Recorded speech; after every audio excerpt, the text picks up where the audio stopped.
Thank you. I'm here with Donald Trump Jr. Obviously, he was just talking about how his dad picked his selection for Vice President, Senator J.D. Vance. But how's your dad doing overall since Saturday night? He's doing well. I mean, it obviously was a pretty somber moment. I was with my kids on a Saturday evening, and I get this news that he's been shot, but I couldn't get a hold of anyone. He was in lockdown at the hospital. It took about 90 minutes, so that was a long time. 90 minutes where you could talk to him? Before I could speak to him and really know what was going on. And when I did, he was,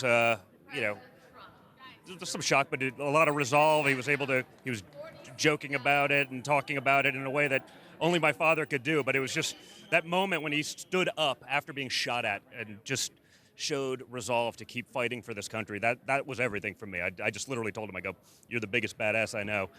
And so we had some jokes about that. That was the first thing I thought to think of even in that moment, because it was that powerful. And that's the kind of resolve. That's why we had peace deals under Trump. That's why we had a great economy. You need that. We're watching right now the weakness that's led our country into all of these disasters, into these wars, and it's because that's the nature of predation. When a predator sees weakness that we're exuding on the world stage, they pounce. And so I think it's going to be important to get that back, and I'm looking forward to it. Can I just note right now that boo was at Senator Mitch McConnell. I should know the Kentucky delegation is over there. But on that, how has that changed, do you think, how your dad is approaching this convention and this campaign overall? Has it changed it? I think it has. I mean, I know he basically scrapped his speech that they'd been working on. I was in the office when they were working with it for hours last week, and I think they just started from scratch with just a different message. We are going to try to unite this country. I mean, I take that kind of moment of just shocking moment that really changed, I think, even in his mindset of what we need to do to replace everything. I mean, basically, I think we all got the directive, like, hey, whatever you were doing, and I tend to get a little bit hot, so we're going to tone it down and keep a different message out there. And I think that's going to be important, actually. I think it's going to be important for us to move forward that way as a country.